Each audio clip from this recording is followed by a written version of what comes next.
Welcome to the What I Wish I Knew After Pregnancy Loss podcast. I am your host, Sharna S. I am an angel mum, a rainbow mum, a pregnancy loss practitioner, and trauma-informed coach.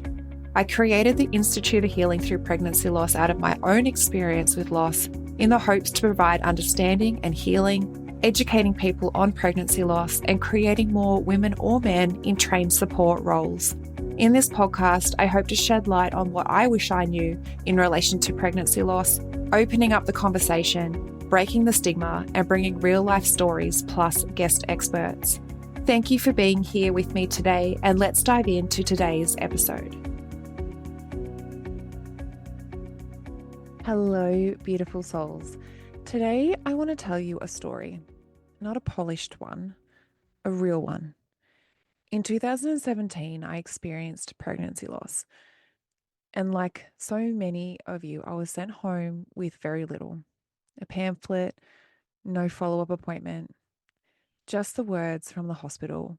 You can try again after your first period. You'll be fertile again soon. As if the fertility was the only thing I'd lost. As if my body just needed to rest and I'd be fine.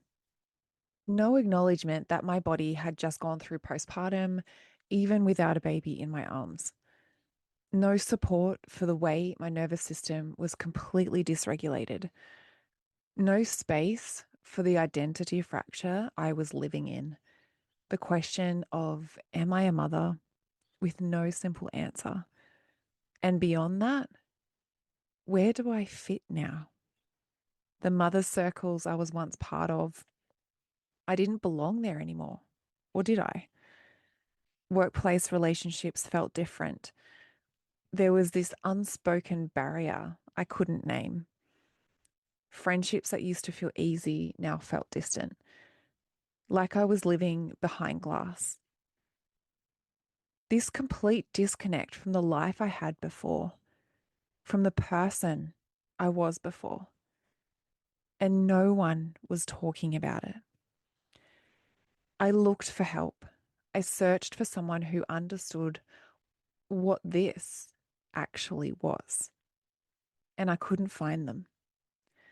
Not because practitioners didn't care, they did, but because the training didn't exist. The frameworks weren't there. Pregnancy loss was being treated as grief when it's actually reproductive trauma. And the gap, it changed everything for me. So I did something that felt audacious at the time.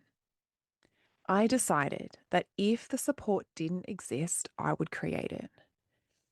I went first. I pieced together what was missing. The neuroscience, the nervous system work, the identity restoration, the somatic processing, the understanding of what pregnancy loss actually does to a woman's brain and body. Not because I had all the answers, but because I was willing to find them. I studied, I trained, I invested. I sat with hundreds of bereaved mothers. I listened to what they actually needed, not what the current system assumed they needed.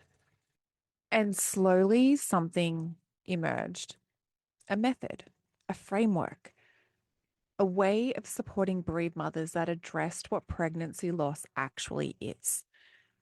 Not adapted grief counseling, not generic trauma therapy, something specifically designed for reproductive trauma. Here's what I know now, years into this work. There are practitioners all over the world who feel the same pull I felt. You've experienced loss yourself and you can't unsee the gap. Or you're already working with women and you've felt the inadequacy of what's currently available. You know bereaved mothers need more. You know you could offer more. But you're circling. You have a dozen ideas but no clear direction. You're unsure how to position yourself. You're wondering if your story is enough to build something meaningful around. You're asking, What would I even call myself? What would my offer look like? Will people actually pay for this? And you stay in the research phase, the exploring phase, the 1 day phase, not because you're not ready, but because you can't build what you can't see. This is why I created From Loss to Legacy, the 4-week immersion, because I see what's missing, not just in the care system, but in the pathway for practitioners who want to do this work. There are trainings that teach you how to support bereaved mothers, but there's nothing that helps you get clear on what you're building first. Nothing that helps you crystallize your calling before you invest in frameworks. Nothing that helps you see the full picture, your story, your positioning, your offer, your pathway before you start building. And that's the bridge I'm creating. The immersion isn't the certification. It's not learning the method yet. It's the step that comes before all of that. It's clarity. Over 4 weeks, we move through everything you need to crystallize your direction. In the first week, your story becomes your authority.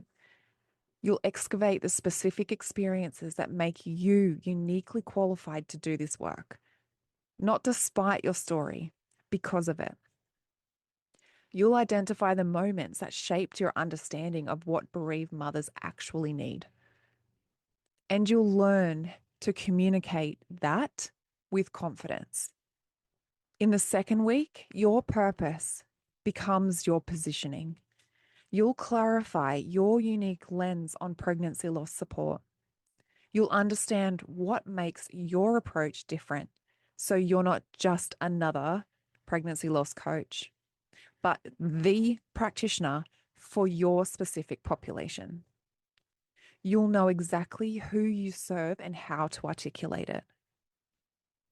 In the third week, your embodied wisdom becomes financial clarity. This is your money map. You'll see what's actually possible, the market, the need, the viability of what you're building. You'll design your pricing structure and build your offer in a way that's sustainable for your energy and your life. In the fourth week, your next steps become unmistakably clear.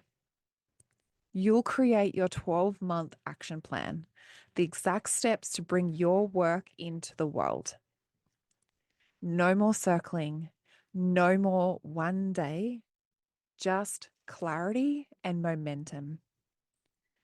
By the end of 4 weeks, you'll introduce yourself with complete confidence. You'll articulate your approach in one clear sentence. You'll know exactly what you're offering and why it matters. You'll have a clear roadmap that shows you precisely where you're going. Here's what I want you to understand. The families need you. 40 million families experience pregnancy loss every year worldwide. 23 million miscarriages, 1.9 million stillbirths, and almost none of them can find the specialized support they actually need. Not because practitioners don't care, but because the training hasn't existed. The frameworks haven't been there. The pathway hasn't been clear. That's changing, and you're a part of the change. But you can't serve them if you're still unclear of what you're building. You can't step into your authority if you're still circling your ideas. You can't become the practitioner they're searching for if you don't know what you're offering them. So here's my invitation to you. If you've experienced pregnancy loss and feel called to support other bereaved mothers, if you're a practitioner who's recognized the gap in current care, if you have embodied wisdom but no clear framework to structure it professionally, if you're ready to stop researching and start building. From loss to legacy is for you. Not because I'm convincing you, but because you already know. You've known for a while that this path is yours. You just need the clarity to walk it. The immersion starts January 14th, 2026. If this resonates, you know who you are. I'd be honored to walk this path with you. The link to enroll in the immersion is in the show notes, but please reach out, connect with me on Instagram if you want to discuss anything further. I look forward to supporting you inside the immersion. Thank you for listening in with me today. I hope you found this episode helpful. If you did, I would absolutely love to hear from you.